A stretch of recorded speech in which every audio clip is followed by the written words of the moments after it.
Hello everyone, welcome to my kitchen. તો મિત્રો, આજે હું તમારી સાથે શેર કરવાની છું મકાઈના ડોડામાંથી બનતું શાકની રેસીપી। તો પહેલાં આપણે આને બાફી લેવાના છે, પછી બાફીને તેના આપણે દાણા પાડી લઈશું અને પછી તેનો આપણે ગ્રેવીવાળો વઘાર કરી અને તેનું શાક બનાવીશું। તો આ શાક ખાવાની ખૂબ જ મજા આવે તેવું બનશે।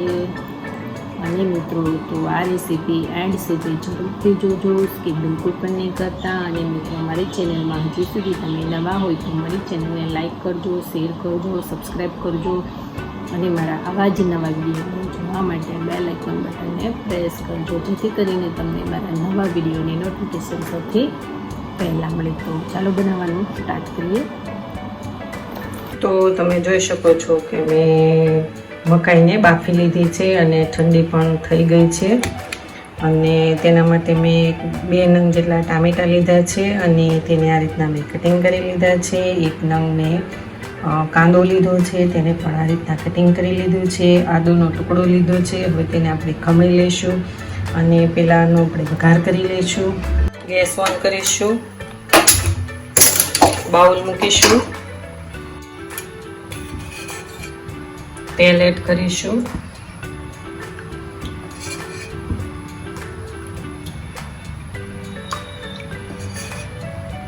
પાંચ ટેબલ સ્પૂન જેટલું,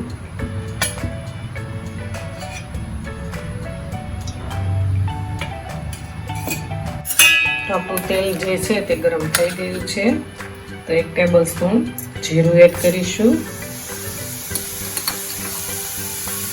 1 ટેબલ સ્પૂન તલ એડ કરીશું, આદું ખમણેલું છે તે એડ કરીશું, 1 ટેબલ સ્પૂન હિંગ એડ કરીશું, 1 ટેબલ સ્પૂન હળદર પાવડર એડ કરીશું, કાંદા એડ કરીશું,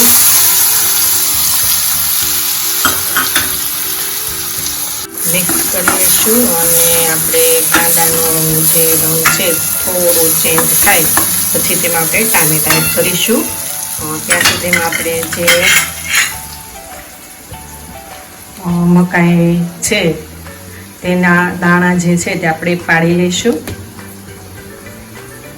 તો આ રીતના આપણે દાણાને પાડી લેવાના છે।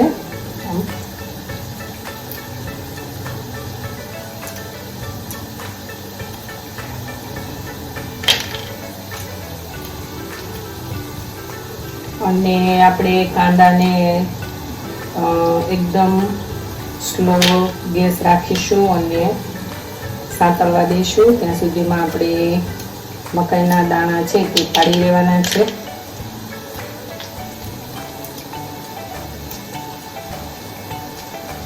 આ રીતના બધા દાણા આપણે પાડી લઈશું।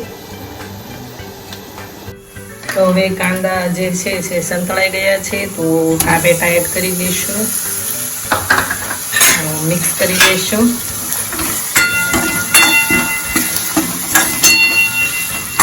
હવે તેને પણ આપણે સાંતળવા દેવાનું છે, એકદમ આપણા જે ટામેટા છે એકદમ સોફ્ટ થઈ જાય અને એકદમ જેવા થઈ જાય ત્યાં સુધી। 2 ટેબલ સ્પૂન જેટલું આપણે લસણ એડ કરીશું, લસણને મેં ફોલીને ખાંડી લીધેલું છે તે એડ કરીશું, સ્વાદ અનુસાર મીઠું એડ કરીશું, મિક્સ કરી લેશું। એકદમ આપણી ગ્રેવી છે તે એકરસ જેવી થઈ જાય ત્યાં સુધી તેને મીડિયમ ગેસની ફ્લેમ પર આ રીતના સાંતળવા દેવાનું। તો હવે આપણી ગ્રેવી છે તે એકદમ મેશ થઈ ગઈ છે અને એકદમ ટામેટા અને કાંદા પણ સોફ્ટ એવા થઈ ગયા છે, તમે જોઈ શકો છો। તો હવે આપણે લીંબુનો રસ એડ કરીશું, મેં 1 ફાડા જેટલું લીંબુ લીધેલું છે તે એડ કરીશું। જેટલું ખાટું ભાવતું હોય તેટલું આપણે એડ કરવાનું તમને।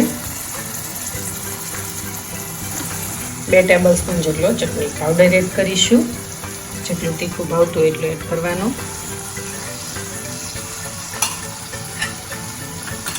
ધાણા જીરું પાવડર એડ કરીશું.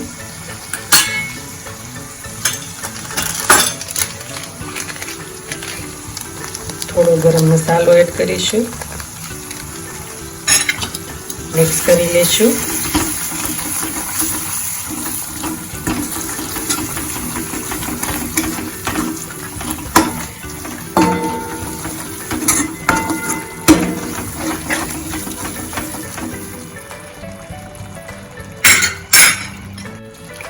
તો આપણે મકાઈના દાણા જે ફોલીને લીધેલા છે તે એડ કરી દઈશું. મિક્સ કરી લઈશું.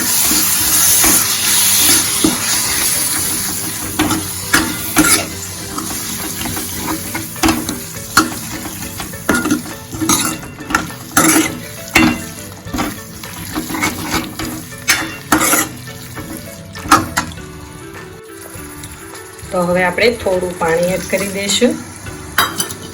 મિક્સ કરી લઈશું અને હવે તેને આપણે 5 મિનિટ સુધી રહેવા દઈશું. જરૂર લાગે તો થોડું પાણી એડ કરવાનું. હું અહીંયા થોડું પાણી એડ કરીશ.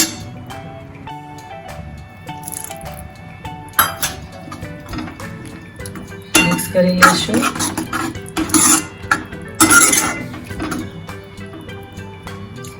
તો હવે તેને આપણે 5 મિનિટ સુધી મીડિયમ ગેસની ફ્લેમ ઉપર રહેવા દઈશું.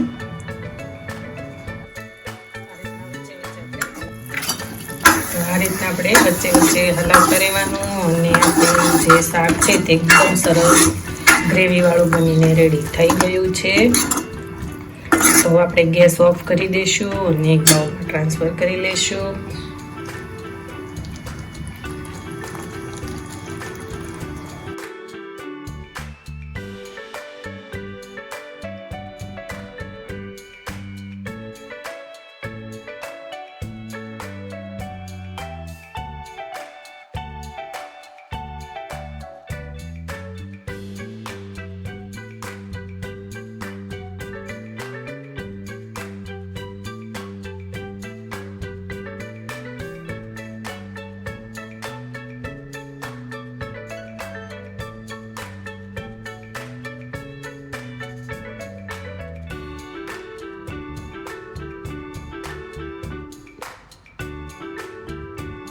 તો મિત્રો તમે જોઈ શકો છો કે આપણી મકાઈનું શાક છે તે એકદમ સરસ બનીને એવું રેડી થઈ ગયું છે.